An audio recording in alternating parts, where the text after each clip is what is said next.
Comenzamos un año lleno de esperanzas, de ilusiones, un año que esperamos concretar muchos de los sueños y demandas que el movimiento social ha levantado desde hace muchos años. El año recién finalizado puso fin a una década importante en la lucha social, que hay que decir, estuvo precedida por la lucha de los estudiantes secundarios en la década anterior. Bueno, siempre los estudiantes, la de los pingüinos. Se demuestra, o mejor dicho, se confirma una tesis política, histórica, que la lucha social es continuadora de muchas expresiones, de muchas batallas.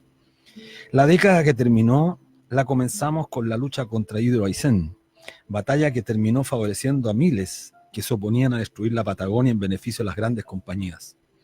Quizás esa fue una de las primeras señales masivas de que el pueblo chileno estaba descontento con la política de privilegios que el Estado otorgaba a las grandes inversionistas, a las grandes transnacionales.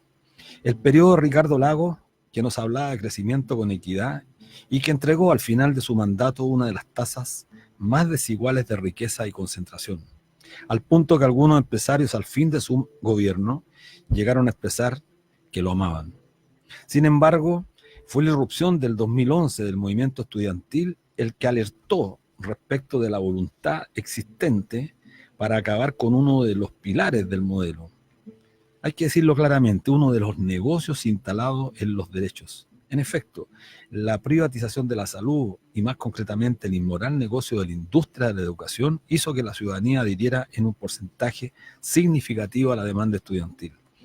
Luego vinieron muchas demandas sectoriales de la salud, la vivienda, contra la contaminación y las zonas de sacrificio que ya comenzaban a aparecer como parte de la política extrema de exterminio de derechos y contaminación del ecosistema como nunca antes el país había observado. Era la década de la expansión y fortalecimiento de industrias altamente contaminadoras y destructoras del ecosistema, como la industria forestal y la industria del salmón. El 2011, la masividad de cientos de miles de estudiantes llamó la atención. El descontento contra el endeudamiento no era de pocos. La demanda por educación pública, gratuita y de calidad se convertía en una demanda política que terminó demandando en ese entonces ya una nueva constitución política. Luego, el año 2016, millones salieron a las calles a gritar no más AFP. ¿Cuál fue la respuesta del gobierno de Bachelet y después la de Piñera? Dilatar, enredar, postergar. Para eso contaban, ya han contado con importantes personeros de la política, congresistas y exministros de este y del anterior gobierno que han jugado un rol activo en defender esta industria parasitaria que tiene a la mayor parte de la población viviendo con pensiones absolutamente indignas y miserables, que hace que profesoras con más de 40 años de servicio deban solicitar limosnas en las puertas de los supermercados. Y llegó el día importante, el 18 de octubre, fecha que quedará registrada en la historia de nuestro país como la fecha, quizás la fecha más importante que puso en juego todo el ordenamiento político, económico, social, jurídico y cultural de nuestro país. Los 30 años y no 30 pesos es la síntesis de una consigna que expresa nítidamente que respecto del país tenemos dos miradas absolutamente diferentes, absolutamente contradictorias. Una, la de ese 10% que ha gozado, disfrutado, usado y usufructuado de los beneficios de un modelo altamente segregador, injusto y absolutamente inhumano. Eso es lo que significó el término del año que recién acabó. Y comenzó este año, como decía al comienzo, con mucha esperanza e ilusión. Los miles y miles de personas que se reunieron en la noche del Año Nuevo en la Plaza Italia, hoy llamada Plaza de la Dignidad, fueron un claro mensaje a esa misma clase de que las cosas no se han calmado y están lejos de hacerlo como esperaba que sucediera tras anunciar un par de bonos y unas promesas por parte de las autoridades gubernamentales. Es cierto que hay cansancio en todo el país luego de más de 2 meses de intensas movilizaciones, pero nada hace pensar que ha cambiado en algo este sistema que amerite bajar los brazos. Eso lo sabe y lo siente la gente a cada paso, como con el reciente aumento en el cobro de los peajes y el uso de carreteras. Nada ha cambiado, sigue el mismo uso, incluso en algunos casos mucho peor. Este 26 de abril Se realizará el plebiscito con el que se dirimirá, en primer lugar, si los chilenos quieren o no una nueva constitución. Y en segundo, cuál será el mecanismo para generarla. Si una convención mixta constituyente o una convención constituyente parecida, mas no lo mismo que una asamblea constituyente. ¿Cuál es la diferencia? La primera será integrada en partes iguales por miembros electos y parlamentarias en ejercicio, mientras que la composición de la convención constituyente es elegida en un 100%. ¿Y por qué decimos que no es lo mismo que la asamblea constituyente? Porque una asamblea tiene mayores facultades y no está sujeta a una comisión técnica coteada por partidos políticos. Es soberana, lo que implica que el poder es absolutamente independiente y descansa en la voluntad popular. Pero el plebiscito también tiene otras aristas a las que hay que estar atentos, como el hecho registrado esta semana donde la interpretación de la ley electoral del CERVEL deja afuera a los migrantes en las votaciones de abril. El plebiscito constituyente es un proceso que nunca antes en la historia de este país se ha realizado. Se han hecho plebiscitos, pero nunca con las actuales características. Incluso no es comparable, por ejemplo, al plebiscito del año 1988. Pues, aunque si bien ese plebiscito definió el término dentro de los marcos constituyentes de la dictadura, su alcance era absolutamente presidencial, mientras que el que se realizará en abril es constitucional, es decir, de una trascendencia que irá mucho más allá de una administración presidencial. Esto pone varias interrogantes sobre la mesa. Una de ellas es si es procedente la aplicación del actual sistema electoral para regular, por ejemplo, la propaganda electoral o la devolución de dineros a los partidos por concepto de montos usados en esta campaña. Lo mismo con la propaganda electoral televisada. ¿Cómo se va a dividir estos tiempos y a quiénes se les van a otorgar los espacios en televisión? No puede la propaganda del plebiscito asimilarse a una votación presidencial, parlamentaria ni municipal. Lo que está en juego es el marco institucional que regirá a todos los habitantes del país, no a un sector partidario en agrupación determinada. La soberanía nacional descansa en los ciudadanos, no en los partidos políticos. Entonces, no es un despropósito que sea un grupo de partidos políticos totalmente deslegitimados los que tengan la titularidad sobre esta trascendental jornada de deliberación popular. Estos son los desafíos que tenemos por delante. Será un año lleno de desafíos que deberemos enfrentar con mucha unidad. Nuestro país merece ser un país más justo, más humano y mucho más libre, que solo será posible alcanzar derrotando todos, absolutamente todos los vestigios que aún permanecen desde la tiranía pinochetista. Ese es el desafío al cual estamos conminados la gran mayoría de chilenos, de chilenas, de migrantes que habitan nuestro territorio nacional. Y ese es el desafío para este año. Así que bueno, estamos en la 102.5. Queremos enviarle un gran saludo a todos nuestros auditores, desearles también muy buen, feliz 2020, que sus ilusiones, sus sueños, sus esperanzas se puedan concretar en este Chile, el cual se puso de pie después de 30 años. Estoy en la 102.5 FM Radio Universidad de Chile, en el programa Debate Social con nuestra amiga Miriam Campuzano. ¿Cómo estás, Miriam? Hola, qué gusto de verte. Hola, Luis. Bueno, nosotros como siempre aquí los viernes de 4 a 5 Debate Social, agradeciendo el espacio y quería hacerte un comentario respecto de de la coyuntura que analizaba. Yo creo que Chile despertó y despertó para bien.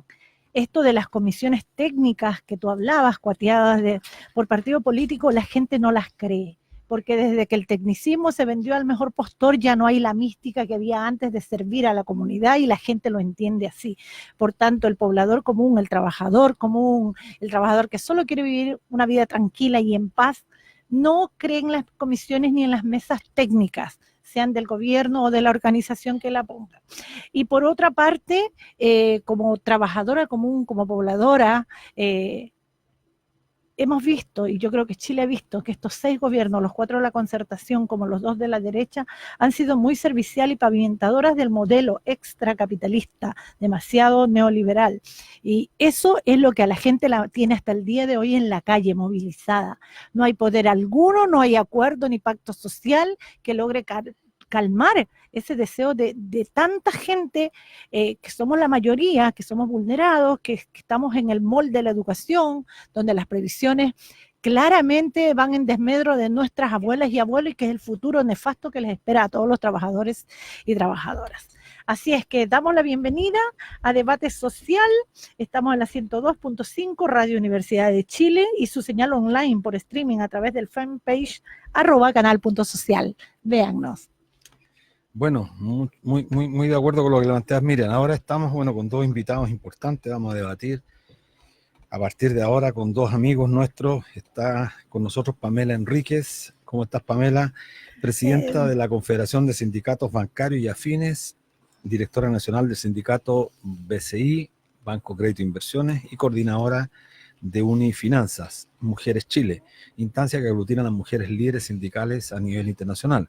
Y también estamos con Mario Villanueva, miembro del Ejecutivo de la Coordinadora Nacional NOMA AFP, trabajador y trabajadoras NOMAS AFP, fue dirigente nacional de FEMPRUS hasta el momento de su retiro el año 2017, militante activo en la lucha contra la dictadura, de profesión asistente social, trabajó durante muchos años en el Hospital El Peral. Bueno, un gusto tenerlos acá, estimados amigos, compañeros, y entremos en materia. Este año recién analizábamos con Miriam un año bastante complejo, bastante difícil, pero también muy alentador. Ha sido un año intensísimo, desde el 18 de octubre que estamos absolutamente extenuados de alguna forma, luchando por lo que Chile señaló desde que Chile despertó, por la restitución de derechos fundamentales, y ha sido un año, como decíamos, que terminamos intensamente y que lo comenzamos también intensamente en la Plaza de la Dignidad, con más de 10.000 personas asistiendo en una zona absolutamente oscura, pero además llena de mucho contenido, de mucha mística. Yo creo que hay que empezar a rescatar ciertas palabras que le dan sentido a la gente. Los chilenos, las chilenas, los migrantes no están dormidos, muy por el contrario, tenemos un desafío gigantesco, y eso es lo que queremos discutir con ustedes: cómo ven el panorama, cómo terminaron los 70 días intensos, Pamela, y cuál es la proyección, que es lo más importante. Claro. Bueno, antes que todo, muy buenas tardes, agradezco la invitación de este programa interesante que es Debate Social, también a la Radio Universidad de Chile, y bueno, dentro de la presentación que hizo Luis Mesina, que está muy correcta, también quiero mencionar que participo en el Comité de Trabajadoras y Sindicalistas de la Coordinadora 8M, que también eso es importante de mencionar. Ah, perfecto, se nos había quedado. Claro. Tantos cargos. Tantos cargos, sí. O sea, no tanto cargo, pero hartas actividades. Sí. Así que, últimamente, el año 2019 fue de una carga emocional, una carga de trabajo muy intensa.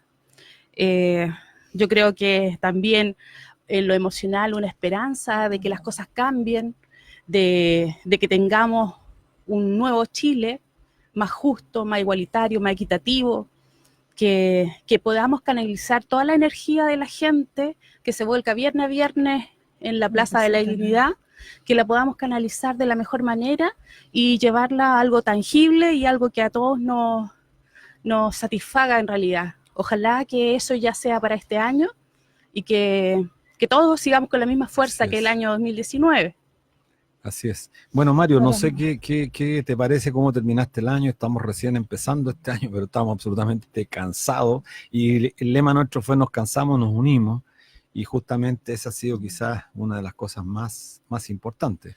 Sí, bueno, muchas gracias por la invitación.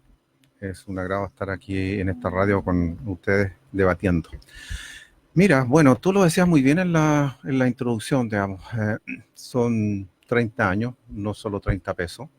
Incluso diríamos 40 años, en que se fue acumulando una presión tremenda en este país, una olla a presión, digamos que en el fondo esa olla a presión podemos llamarle modelo neoliberal, digamos, en que lo único que interesaba era las ganancias, las utilidades para el gran capital, y la gente, vivía en el día a día, digamos, todo ese agobio que significaba privatizar todos los derechos: la salud, la educación, la previsión, el agua, etcétera, etcétera. Y tú lo decías muy bien, digamos, en la introducción, por eso no lo voy a repetir, pero llegamos al 18 de octubre y esa olla a presión reventó. Reventó porque la gente ya, digamos, se cansó, y por eso el dicho nos cansamos, nos unimos, se cansó de esta explotación de que ha sido objeto durante todas estas décadas y decidió salir a la calle. Te lo quiero ejemplificar, o se las quiero ejemplificar con algo que acontecía el otro día que visitábamos en Puente Alto, que nos invitaron, digamos, a una asamblea comunal a hablar sobre pensiones, y una señora, dueña de casa, decía, que participaba allí, decía, bueno, yo estuve durante todos estos años viviendo esta situación en mi casa, mascullando, digamos, la explotación, y viendo en la televisión, por otro lado, que nos vendían un modelo, digamos, y eran muy pocos los que se beneficiaban de ese modelo. Y el 18 de octubre me di cuenta, digamos, que yo no era yo sola la que estaba viviendo la situación, sino que eran miles de chilenos los que estaban viviendo la misma situación que yo, y por eso decidí salir a la calle, y por eso me he incorporado, dijo, a esta asamblea. Y eso es lo interesante, yo creo, eso es lo interesante, digamos, lo que han vivido miles, millones de chilenos en estos días, en que se dieron cuenta en que no estaban solos, sino que eran muchos los que vivían el mismo problema y han decidido unirse, digamos, y tratar de cambiar esta situación. Y ese es el gran desafío que tenemos para el presente año, sí. para este año que se nos viene. Es un año de esperanza, de desafío, de ver si vamos a ser capaces de cambiar este modelo. Y sobre eso hay mucho que decir, obviamente. Sí, sobre lo mismo que aclara Mario. Los últimos meses del 2019 fueron realmente muy movilizados, fue un Chile diferente, despertó con toda la furia acumulada de todos los 6 gobiernos anteriores. Fueron intensos y encontraron, ¿ustedes creen que encontraron al movimiento social débil, sus organizaciones sin alguna conducción fuerte? ¿O creen ustedes que las principales falencias que hemos tenido, cuáles serían como movimiento social frente a este estallido? A ver, para mira, los dos. Perfecto, mira, el estallido el 18 de octubre tiene, claro, mucho, entre comillas, de espontáneo, digamos, cuando los estudiantes deciden saltar los torniquetes, digamos, y se produce el estallido, y toda esta movilización de millones a lo largo de todo el país. Pero tiene una parte nomás de espontáneo, una parte importante, digamos, cuando la inmensa mayoría decide salir a la calle. Pero aquí se venía incubando una situación durante de décadas. Digamos, ya se decía en la introducción, los estudiantes, el 2011, no más AFP, el 2016 que sale a la calle a exigir un cambio al sistema de pensiones. O sea, la movilización venía en desarrollo durante mucho tiempo y no había respuesta a las demandas de la gente. La gente marchaba, digamos, y el Estado, y digo el Estado porque no es solo el último gobierno, estaba, vamos, no le hacía mella, digamos, que la gente marchara, incluso nos daban permiso para ello, porque no afectaba el modelo. Y por eso es que dijimos, desde No Más AFP en particular, dijimos, bueno, no podemos seguir solo marchando, tenemos que unirnos. Y convocamos al resto de las organizaciones a unirnos en función tras una sola gran meta, tras una gran demanda, que eran los derechos sociales. Les dijimos al resto de las organizaciones, a los estudiantes de la FECH, de la FEUC, le dijimos a la gente de la salud, a la gente del agua, a la gente de los derechos humanos, las organizaciones, bueno, unámonos y luchemos juntos por todos estos derechos, más allá de las diferencias que podamos tener. Y es así como en junio de este año nos reunimos por primera vez. Se sacó un manifiesto, el 5 de septiembre se marchó por las calles de Santiago durante cerca de 3 horas, estuvo cortada la Alameda, producto de la primera gran protesta nacional convocada por lo que llamamos Unidad Social, que se creó en aquel momento. Sí, y de ahí en adelante empezamos a marchar, y por lo tanto, digamos, hay un antecedente. Tiene de espontáneo, pero también tiene este movimiento social que se fue construyendo, que se fue desarrollando, que lo pilló a medio camino en su proceso de construcción y de desarrollo, pero que ha sido fundamental, y para no tomarme toda la palabra, pero ha sido fundamental en la conducción que se ha dado dentro de lo espontáneo que también fue, digamos, porque Unidad Social, digamos, y el bloque sindical en particular fue la que convocó ya esa primera semana a una marcha el día miércoles bajo estado de emergencia que fue dictado, se convocó a 3 huelgas nacionales por parte del bloque sindical y de Unidad Social. Se hizo un campamento ahora hace pocas semanas atrás. Hemos estado tratando de dar conducción a este proceso. Quería preguntarte, Mario y Pamela, ¿cómo? Porque esto ha tenido distintas fases, el proceso de estallido, como se le llama, otros lo han llamado rebelión, distintas maneras de caracterizar este proceso que irrumpió fuertemente el día 18 de octubre. Entre ellos hubo una paralización el día 12 de noviembre. El que podemos, yo diría, calificar de efectivamente una paralización que fue muy importante, convocó a distintos sectores, entre ellos el sector financiero, que tuvo un papel importante en la paralización. Claro. Y eso es relevante a propósito que tú eres presidenta de una organización tremendamente importante desde el punto de vista estratégico, que es la Confederación de Sindicatos del Sector Financiero. ¿Cómo viste ese proceso y esa experiencia que nos deja a la sociedad en su conjunto? Claro, por supuesto. Bueno, la Confederación Bancaria y Afines es parte de Unidad Social. Como parte de Unidad Social también adherimos a la huelga del 12, que fue en realidad fuerte para nosotros como sector, ya que hace más de 20 años que no se convocaba a una huelga.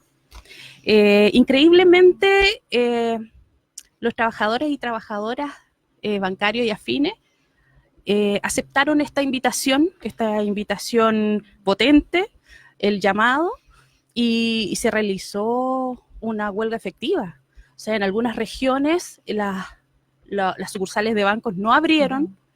Lo que fue más interesante y fue bonito verlo es cómo los trabajadores y trabajadoras se volcaron a las calles y marcharon. O sea, no se quedaron en sus casas esperando que los que siempre van a marchar marchen, no. Ellos también querían ser protagonistas de esta huelga y así lo vimos en diferentes ciudades del país, lo que, bueno, no fue un éxito y nos dejó muy satisfechos y satisfecha a nosotros que somos dirigentes de diferentes bancos a nivel nacional. Eso demuestra que, perdón, Pamela, demuestra que en el sector financiero la situación también de crisis política, de crisis económica que vive la gente que trabaja en el sistema financiero es la expresión también de lo que sufren o vive la gran mayoría de los trabajadores en el país, no una cosa diferente. Claro, o sea, siempre piensan que nosotros somos trabajadores privilegiados por la infraestructura, por los dineros que se manejan en la banca, pero en realidad somos trabajadores también explotados, trabajadores enfermos y trabajadoras enfermas, con una carga y un agobio laboral importante. Entonces ahí se plasmó en esta huelga que la gente decidió autoconvocarse y salir a las calles. Y eso lo vimos porque en realidad ya están cansados. Somos como el reflejo de la sociedad chilena. Entonces es interesante lo que se vive. Muchas veces los trabajadores sí tienen un sueldo aceptable, pero también tienen una deuda muy poderosa, ya que somos clientes de nuestras mismas empresas.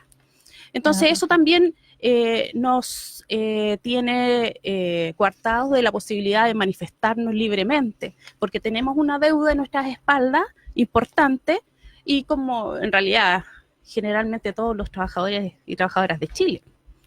Pero hemos visto con agrado, con satisfacción que la gente está perdiendo el miedo y que se está manifestando con fuerza al salir de sus trabajos. Los días viernes se van a la plaza, se organizan en los barrios, se organizan entre los amigos, entre los clubes deportivos, todos están siendo organizados y eso es súper valorable en estos días. Antes éramos más individualistas, antes cada uno con sus problemas, ahora no, ahora nos estamos uniendo entre todos.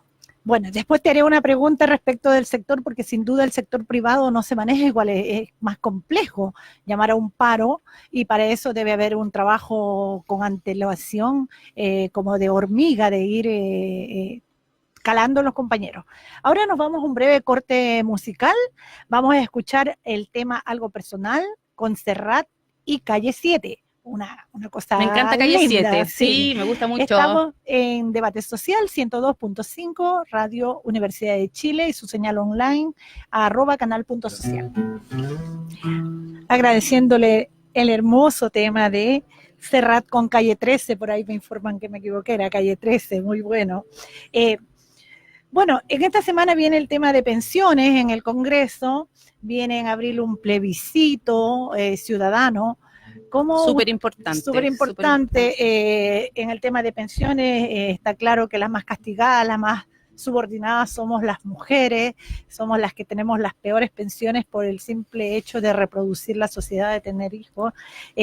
Pero ustedes como dirigentes sociales, ¿cómo están preparando el terreno para que los y las trabajadoras participemos de ese plebiscito de abril? Nos queda poco. ¿Y cómo enfrentamos estas semanas próximas el tema de la ley de la reforma de pensiones, que nos afecta a todas las trabajadoras? Por supuesto. Estoy muy de acuerdo contigo, como iniciaste las palabras, que somos las mujeres las más precarizadas de este sistema, con pensiones de miseria, y es porque tenemos sueldos más bajos también. Y también porque somos jefas de hogar y nuestro sueldo, y tenemos lagunas en nuestra cotización. Entonces, ahí tenemos un problema grande porque estamos destinadas a ser pobres a futuro. Porque también en este modelo social no se considera un aporte a la sociedad el trabajo doméstico. Totalmente, no es ni siquiera considerado como trabajo. Entonces, y es una labor que nosotros hacemos en forma gratuita, y es la reproducción de la sociedad, por el cuidado de los niños, la salud, la alimentación. Entonces, yo creo que ya basta de eso, y necesitamos las mujeres un sistema de cuidado que abarque todo lo que es la sociedad en sí. Entonces, nosotras, como voy a hablar de mi parte feminista, vamos a hacer un encuentro ahora en enero, el 10, 11 y 12 de enero, en la Universidad de Santiago. Están todas invitadas. Incluso se pueden inscribir en www.cf8m.cl. Ya llaman más de 1.800 mujeres inscritas. Y ahí se va a planificar, se va primero a analizar la coyuntura, la situación actual política del país, y se van a ver los pasos siguientes. Eso es súper importante, como mujeres, que también nos preparemos y empecemos a ser parte de esta sociedad y en la política también. Sí. Y en los cabildos, para darte la palabra, Mario, en los cabildos, sí, el primer punto que sale es pensiones. Sí, y tú, como representante del Ejecutivo de No Más AFP, la demanda de la ciudadanía, aunque el gobierno la quiere disfrazar, es no más AFP. El pueblo clama por un nuevo sistema de pensiones. Así es, digamos, una de las causas principales del estallido, de esta rebelión que se produjo a partir del mes de julio, tiene que ver con el tema de pensiones. O sea, no hay encuesta que no se haya hecho en el último tiempo.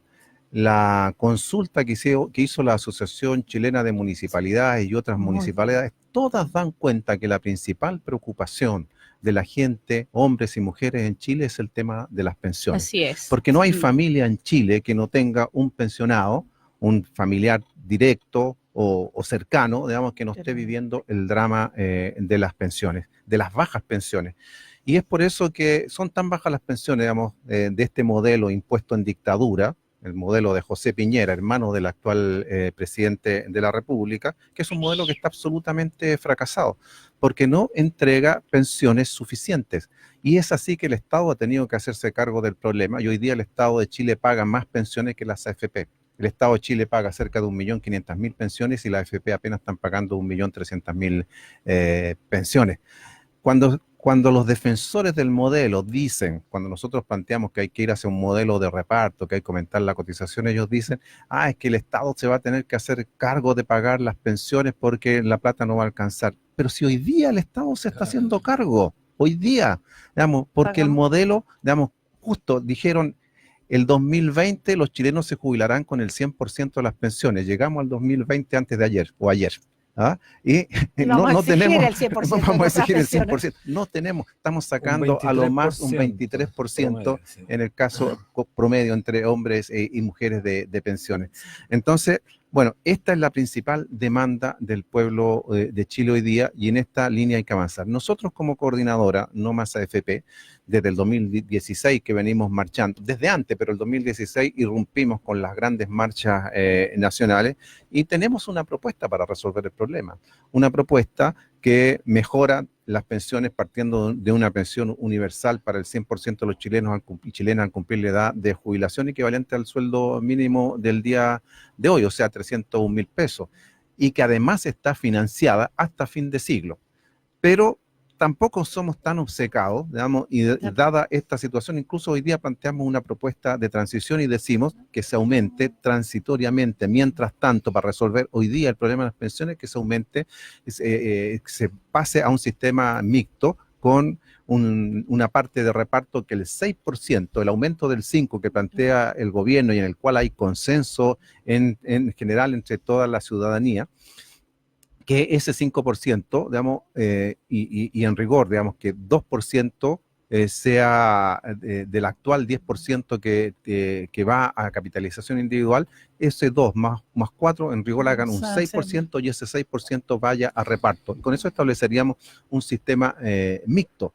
Y eso mejoraría inmediatamente las pensiones, inmediatamente. No habría que Solo esperar. para acotar, Pero- solo para acotar, lo que es el sistema de reparto es parecido a lo que tienen las Fuerzas Armadas, porque Sí, claro. la gente común de repente compra lo que la televisión dice, que el sistema de reparto está quebrado, cosa que no es así. Exacto. Y está más que claro que en Chile las cuentas de AFP son cuentas individuales. A la final uno se financia la pensión que uno puede. Es como uno vive donde puede vivir, uno se financia la jubilación que tú te puedes pagar y eso no tiene principios de seguridad social. Exactamente. Bueno, el gobierno ha señalado de diversos medios que estamos volviendo a la normalidad, que ya el país superó la Los etapa empresarios están más empecinados, ¿no? compleja, que estamos volviendo a la normalidad. Sin embargo, también hay que decirlo con mucha claridad, con mucha fuerza, esta demanda, que es una de las demandas más importantes, más sentida por la ciudadanía, no está siendo resuelta. Y lo que se fragua, porque eso es muy importante decirlo, se fragua en el Congreso, la vieja y yo diría fracasada política de los acuerdos tras bambalinas, que es un poco lo que generó este repudio de la gente, la salida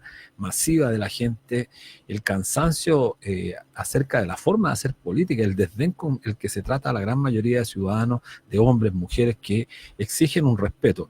¿Y por qué les quiero plantear este tema a ambos? Porque no hay voluntad en el Congreso, no hay voluntad en el Congreso. Entonces, tenemos dos desafíos importantes. Tenemos en enero, como bien decía Miriam, abordar este tema de las pensiones y en abril tenemos el plebiscito. Entonces, son dos temas que nos tienen conminados a tener que definir, ¿no? Y como bien decía Pamela, las compañeras, las mujeres se van a reunir próximamente para definir la estrategia. Nosotros como coordinadora también el día 10 tenemos reuniones. Es decir, todos se están reuniendo para ir fijando sus posturas, sus posiciones y lo importante es que estemos de acuerdo en las cosas fundamentales. ¿Por qué te planteo porque escuchaba anoche, creo, en este programa que fuiste tú con Sting, este programa alternativo. Matinal de los que sobran. Matinal de los que sobran, escuchaba a Alondra Carrillo, que es la vocera de la coordinadora 8M. Así es. Y ella decía con mucha claridad, bueno, tenemos que desbordar toda esta institucionalidad que se ha instalado y que nos reprime de distintas formas. Y lo que pasa es que tenemos que tener más unidad, recuperar la confianza entre nosotros, que ha sido quizás el elemento más complicado para poder avanzar. Entonces, parto contigo, Pamela. ¿Cómo hacemos si el Congreso no quiere responder? Se niegan a aceptar esta masiva mayoría de la gente. Si la mayoría pide mejores pensiones, no es un capricho de nosotros. Nosotros lo vemos en el sistema financiero, lo vemos en el sistema de la salud, donde las rentas no son absolutamente ninguna maravilla, pero no son las más bajas del país. ¿Cómo lo ves ese tema, Pamela? Bueno, ese tema en realidad es muy preocupante, pero tenemos que considerar que ellos están ahí porque son nuestros representantes. Si no representan, no tienen que estar ahí. Tenemos que organizarnos de tal forma si no nos sentimos nosotros que ellos hacen lo que el pueblo mandata, lamentablemente tienen que ser cambiados. Exacto. No puede ser de otra forma. O sea, ellos están al servicio del pueblo, no el pueblo al servicio de ellos o del poder. Entonces, eso también la gente lo tiene que empezar a reflexionar y unirse, confiar y en realidad hacer un cambio profundo en el sistema. Bueno, queda poco tiempo para elecciones, Mario. Sí, mira, la gente no entendería que después de este estallido no haya un cambio profundo, estructural al sistema de pensiones. No lo entendería. Si está como lo aceptaría. Y no lo aceptaría. Claro. Y no lo aceptaría. Y desde ese punto de vista, en relación a la pregunta que tú haces, como la gente no lo aceptaría, Bueno, tenemos entonces que estar preparados y la gente prepararse para los próximos meses. Es cierto que los meses del verano son meses de baja, pero uno está viendo que no es tanta la baja. La gente sigue movilizada, sigue yendo a la Plaza de la Ciudadanía el día 1 de enero, la Plaza de la Dignidad. En la noche, miles de personas en la calle celebrando el Año Nuevo con las luces cortadas. Entonces, van a ser meses de movilización avanzando hacia marzo. Se nos va a venir un marzo caliente. Partimos marzo con la coordinadora 8M, después 8M, con Noma 8 de FP, marzo. Incluso se habla por parte de, y hay que decirlo, de parte de las organizaciones sindicales, sociales, digamos, que si no hay respuesta va a haber que ir a un nuevo paro nacional en marzo, previo a, y lo vamos a abordar más en particular, al plebiscito de abril. Tiene que hacer en movilización. Y lo otro importante es que la gente en este periodo no solo salió a la calle, sino que se ha estado organizando, ¿no? Los cabildos populares, las asambleas populares a lo largo de todo el territorio, en las poblaciones, se han desarrollado por miles. Contábamos la vez pasada más de 1.500 cabildos por parte solo de Unidad Social, digamos, un registro que estuvimos llevando de los cabildos que se habían realizado, y allí la gente está discutiendo todos los problemas, y allí la gente se está preparando para llevar sus demandas, ya sea a esta convención constituyente o a esta asamblea constituyente, que es hasta donde queremos llegar. Hay un desarrollo, digamos, porque como bien se dijo, la gente salió, la gente despertó, digamos, y no quiere volver a lo de antes, digamos, bueno, quiere la gente, un cambio eso profundo. es lo que quiere la gente, sí. Sí, hay sectores que le quitan relevancia a este proceso y están llamando a no participar. ¿Cuál es el llamado de ustedes al contrario? O sea, ¿cómo los motivarían a así participar y no perder, porque si no la derecha nos mete un golazo? Yo creo que en realidad ese llamado es totalmente inútil, porque este proceso ha sido un proceso fuerte, pero ha sido un proceso interno de cada ciudadano, y yo creo que se va a movilizar solo. Quieren participar, la gente está saliendo a las calles, se está organizando, ni siquiera uno tiene que convocarlos, salen. Claro. Eso es lo bonito y lo más valorable de este proceso, que yo creo que va a ser un proceso que nos va a cambiar, pero totalmente como pueblo chileno. Pero esa postura, la Constitución seguirla manteniendo, cuando tenemos la posibilidad de acabar con esta Constitución del dictador. No, porque siempre las constituciones o las leyes van acorde a los momentos políticos que se viven. Fue una constitución para un momento político dictatorial, ahora necesitamos una constitución para un momento político de libertad y de más derechos, y la gente se está haciendo cargo de sus derechos y quiere evitar todas las trabas que tiene en este momento. Y la mercantilización, perdón, de todo, del agua, de la luz, todo está en totalmente el molde. Todo se está vendiendo. Sí. Entonces yo creo que no es necesario hacer un llamado. Yo creo que nos estamos autoconvocando para todo y estamos disponibles. Sí. Yo agregaría, digamos, que las organizaciones sociales hoy día están discutiendo ese tema para tomar postura, para tomar posición, digamos, frente al plebiscito convocado para el mes de abril. Mi impresión es que la mayoría va a ir, entiende que hay que ir a votar en ese plebiscito para avanzar ya sea a una convención, hacia una convención constituyente, aunque todos quisiéramos avanzar efectivamente a una asamblea constituyente, porque la asamblea constituyente, a diferencia de la convención, es soberana, es el pueblo el que decide. Cuando los países que han hecho asamblea constituyente convocan a esto, digamos, convocan al pueblo a que decida sobre qué Estado quiere construir y qué tipo de sociedad quiere construir y cuáles son los derechos que ese Estado debe garantizar. Esas son las dos grandes cuestiones. Eso es lo que buscamos, ¿no? Que los derechos al trabajo, a la salud, a la educación, a las personas sean derechos consagrados constitucionalmente y no estén supeditados al derecho a la propiedad. Como exactamente, y a lo que se quiere avanzar, digamos, con esta nueva constitución es a terminar con el Estado neoliberal y avanzar hacia un Estado garantista de derechos, garantista de derechos sociales. Eso es lo que se busca. Entonces, eso es lo que está en juego. Es lo que está en juego, por eso que es importante, a mi juicio, participar del plebiscito. Me hubiese gustado que inmediatamente se convocara a la Asamblea Constituyente, va a haber que empujar para ir hacia allá, pero hay que ir a ganar al plebiscito porque la derecha ya se está jugando por querer mantener el actual estado de cosas. Kast, digamos, ya está haciendo propaganda para que no cambie la Constitución. Ilegalmente, porque no corresponde todavía, digamos, de acuerdo a la actual legislación, lo está haciendo. Entonces no podemos esperar quedarnos de brazos cruzados. Son decisiones que el movimiento social tiene que tomar con rapidez, pero también correr el cerco en términos de poder avanzar hacia esa asamblea constituyente. Y ese primer paso es este plebiscito, a mi juicio, y correr el cerco para tener una verdadera asamblea constituyente y decir, digamos, que sea convención constituyente o sea asamblea constituyente, el tema de la participación es fundamental. O sea, la realización de cabildos, de asambleas populares para discutir sobre los derechos y llevarlos a esa asamblea o llevarlos a esa convención constituyente es fundamental. La gente tiene que discutir, tiene que plantear sus derechos, no entregarle el poder solo a los que se van a transformar en los constituyentes, sino que la gente también durante todo este periodo tiene que estar muy activa. Y tiene en la derecho participación. la organización social a nombrar sus constituyentes, que los pobladores, que los campesinos, que los estudiantes, que los distintos ciudadanos, distintas organizaciones se manifiesten y se expresen a través de elegir a sus representantes, de forma tal que sea diverso. Yo creo que es importante recalcar el hecho de que una nueva constitución en el fondo lo que establece son ciertos estándares para el país, ciertos derechos, qué rango tienen, y significa construir o diseñar una sociedad que sea fundamentalmente representativa de las grandes mayorías, respetando por supuesto a las minorías. Jamás nosotros vamos a estar por avasallar, aplastar a las minorías, cosa que esta Constitución hacía lo contrario, favorecía a las minorías en detrimento de las grandes mayorías. Y aquí lo que hay que hacer es revertir la situación. Y está en pugna, yo diría, un aspecto ideológico. No es posible que sigamos permitiendo que el Estado chileno no tenga el rol de ser un Estado que interviene empresarialmente. Hay ciertas áreas de la economía que debieran estar en manos del Estado.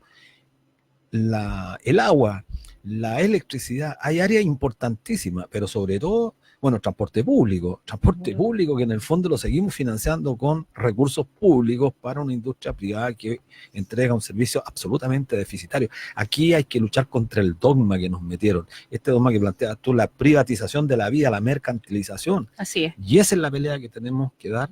Y creo que tenemos que hacerlo con fuerza, con mucha generosidad también. Y yo creo que disculpa, todo el mundo está con sus ojos puestos en Chile, porque nosotros fuimos un experimento. Acá se inició este sistema abusivo neoliberal y yo creo que también acá va a terminar. Yo creo que... De eso estamos totalmente convencidos. Yo creo que por eso es tan importante esta lucha. Y yo agregaría que junto con la participación y la movilización de la gente que debe continuar, también debemos presionar a la institucionalidad, no solo al gobierno, sino que también al Parlamento. Los parlamentarios Totalmente, han jugado un rol que es bastante, yo diría, lo calificaría de deplorable. Tiene que estar frente a la altura. A este estallido que se ha producido, esta demanda del pueblo, esta demanda social, digamos, no han estado a la altura. Y han seguido legislando la agenda del gobierno cuando el pueblo está pidiendo transformaciones profundas. Entonces, tienen esa tremenda responsabilidad de hacer avanzar lo más posible el tema de la constituyente y también, y vuelvo al tema de pensiones, este mes se va a discutir el tema de pensiones. Y bueno, ¿qué van a hacer los parlamentarios? ¿Van a seguir? Mario, si nos está escuchando algún parlamentario, algún congresista, diputado, senador, bueno, que tengan claro que deben temerle no al poder, deben temerle a la gente movilizada, porque la gente movilizada, como bien decía Pamela, y tú también lo estás reiterando, tiene en sus manos la posibilidad de votar el próximo año. Y votar con B larga ahora, no solamente con B corta, votar con B larga, votarlo definitivamente a aquellos que han hecho de la práctica permanente una práctica de privilegios para ellos y no para la mayoría. Sí, precisamente yo creo que el gobierno ha entendido todo y lo entiende todo. El tema es que ellos no están dispuestos a soltar, como bien dice Luis, sus privilegios. Y eso es lo que alimenta esta movilización social, porque cada que ellos sacan una reforma haciendo oídos sordos, como ahora los honorarios que les subieron la cuota el TAC que nos subieron, el metro que igual lo subieron en el horario más bajo. Entonces es como que... Impresentable, es como que se burla y eso hace que la gente se movilice. Bueno, eso es lo que está pasando, claro, que mientras la gente está en las calles pidiendo mayor responsabilidad de parte de los congresistas, de parte del Ejecutivo, lo que ocurre es que legislan en contra nuestra, es decir, entre gallo y medianoche. Bueno, estamos casi terminando ya y quería aprovechar la ocasión para enviarle un gran saludo a nuestros queridos compañeros de Valparaíso, especialmente a nuestros compañeros de la coordinadora, Guillermo, a Judith, Y bueno, a toda la gente de Valparaíso que sufre con tanto rigor los embates de la naturaleza, los permanentes incendios, algunos intencionales, lamentablemente. Y de la represión. Y bueno, y que sufre el propio Año Nuevo, la represión. Un profesor fue nuevamente herido de manera brutal, y no es posible que sigamos permitiendo que Carabineros siga haciendo perder la vista a nuestros compatriotas. Esto es absolutamente grave, y como bien decía Pamela, esto se está mirando Chile desde todo el mundo, se mira como un país que es una vergüenza internacional, una vergüenza cómo se reprime. Estamos recordando los peores tiempos de la dictadura. Bueno, queremos agradecerte, Pamela, por haber participado con nosotros, a Mario también, bueno, y dejarlos comprometidos para otra oportunidad. Encantada. Y para que sigamos debatiendo y con el Quiero saludar a mis hijas. Ah, sí, por supuesto, adelante. Que me están escuchando, me están viendo, mis hijas que también son feministas. Fuerza ahí a mis chicas. Qué bien. Y muchas gracias a mi familia que apoya. Y sí, con saludo a mi hijo que ayer estuvo de cumpleaños. Muy bien, muy bien. A la familia. Aguante, Valpo. Aguante un abrazo y la a todos, familia. y nos vemos la próxima semana en Debate Social. Chao, Miriam. Nos Chao. vemos. Chao, gracias. Muchas Chao. gracias.